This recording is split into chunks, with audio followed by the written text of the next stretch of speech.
In a peaceful American suburb, Nkechi, a vibrant Nigerian woman in her 30s, and Michael, a kind-hearted white American entrepreneur, lived a joyful life with their only child, Jordan.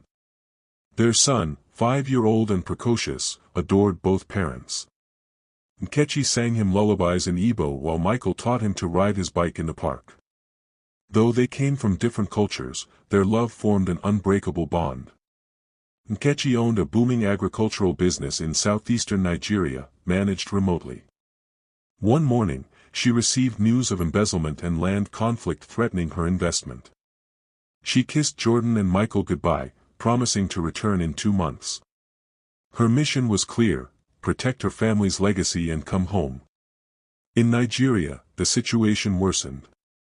Her business partners fled. Her documents were stolen. She lost her phone, and her U.S. bank cards stopped working. Meanwhile, back in America, her email and phone went silent. Michael searched, sent embassies notices, and even traveled once, but she had vanished. Jordan, now 6, began to forget the sound of his mother's voice. For 2 decades, Nkechi lived in obscurity in rural Nigeria.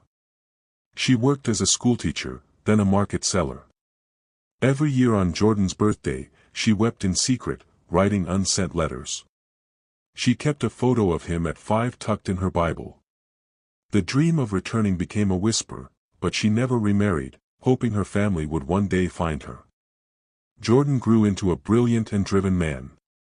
Inspired by the memory of his mother's resilience, he became a tech entrepreneur, founded a green energy company, and became a billionaire at just 27. Despite wealth, he felt a quiet emptiness. One day, while exploring his ancestry through DNA tracing in old files, he found a name linked to his mother's village in Nigeria.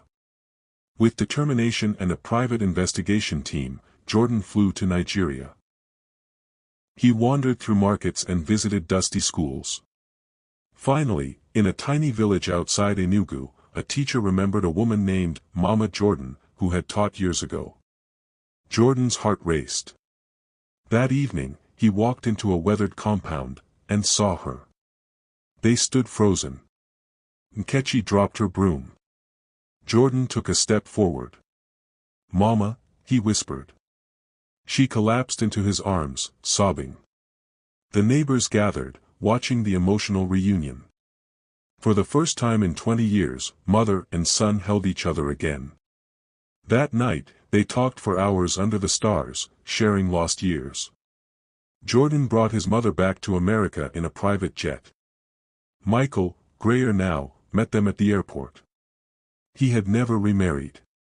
When he saw Nkechi, tears streamed down his face. Jordan stood between them, smiling like he was 5 again. The family was whole once more. Jordan built a villa for Nkechi, with a garden full of hibiscus and a piano like she always dreamed. She spent her days volunteering at African cultural centers and writing her memoir. Michael and Nkechi rekindled their bond, walking hand in hand like no years had passed. At Jordan's wedding, Nkechi gave a speech. "I once thought I had lost everything, but God returned it all, pressed down and overflowing." The crowd applauded. As she danced with her son and her husband beside her, Nkechi knew the truth: love may get lost, but it always finds its way home.